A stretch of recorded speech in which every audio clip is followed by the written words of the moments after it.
Бәріне сәлем достар, сіздермен Казблокнет арнасы. Достар, сіздер сиқырға сенесіздер ме? Мен де сенбеймін, бірақ кейбір сиқырларды көргенде өз басым таң қаламын. Бүгінгі видеода әлемдегі ең танымал сиқырлардың сырын ашамыз. Видеоға лайк басыңдар, ал біз бастаймыз.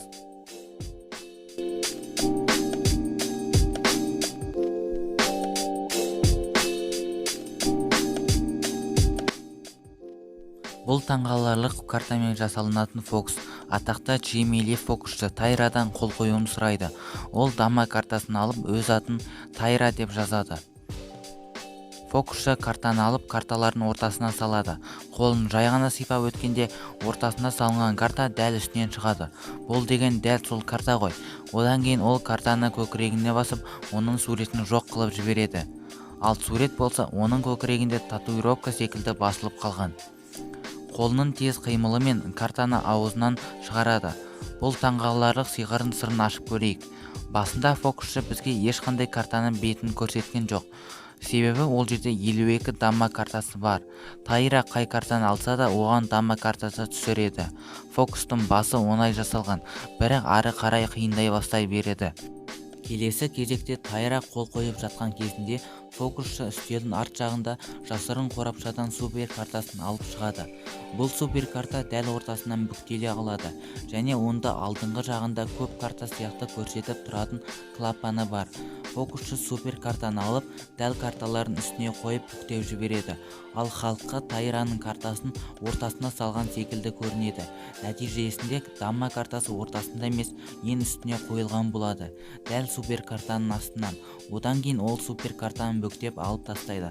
Фокусшы дама картасын халыққа көрсетіп, ол картаны алады. Бірақ ол кезде ол бір емес екі картаны алады.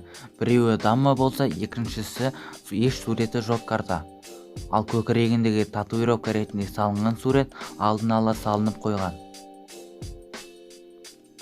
Өздеріңіз де байқаған шығарсыздар, ол жерде Тайраның есімі жоқ.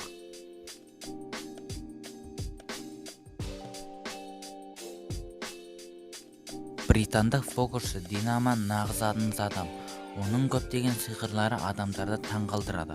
Бұл фокусында ол спортшы Дэвид Хиядан өзін көтеруін сұрайды. Спортшы боксер оны өте оңай көтереді. Себебі фокусшы Динамо небәрі 60 килограммға дейін жетеді. Одан кейін ол боксердің көзіне ұзақ уақыт қарап, оны гипноздап тастайды. Сосын боксер оны мүлдем көтере алмай қалады. Бұл не деген ғажап сиқыр? Сонда гипноздың шынымен де бар болғаны ма? Әлде екеуі алдын ала келісіп алған ба? Жоқ, Динамо адам анатомиясын жақсы біледі. Фокусшы Динамоның қолына назар аударыңыз. Ол спортшының шынтағын ұстап алды. Дәл осы жерде адамның қол жүйке жүйесінің тамырлары орналасқан.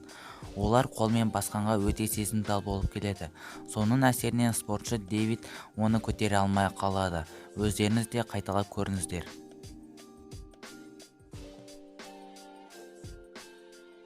Әртүрлі пышақтарды жұту ең танымал трюктердің бірі.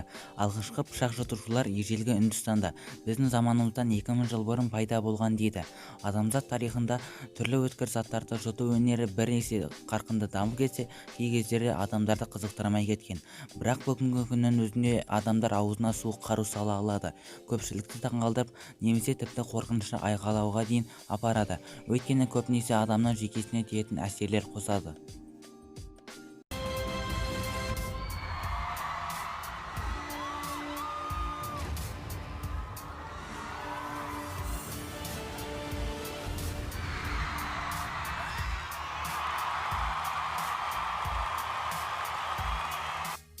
Фокусшылар бірнеше ұзын заттарды жұтады, содан кейін оны ешқандай зиян келтірместен алып тастайды.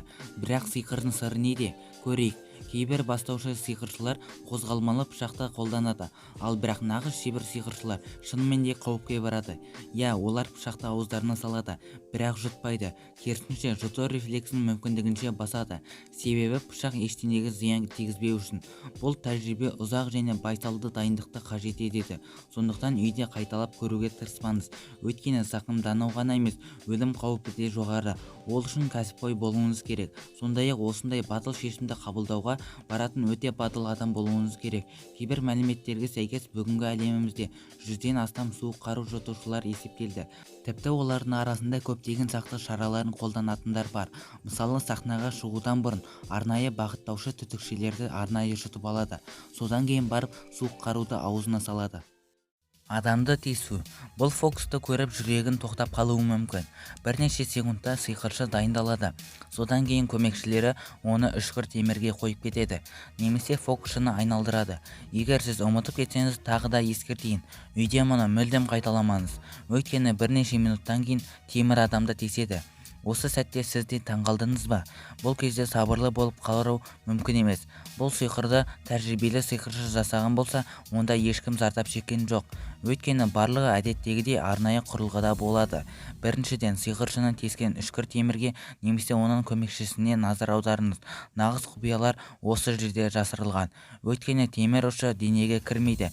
Керісінше, оны аздап бассаңыз, ол ішіне қарай кіреді. Бірақ бұл сиқыршының қолданатын жалғыз амалы емес. Тепе-теңдікті ұстап және құлап кетпеу үшін киімге арнайы каркас орнатылған.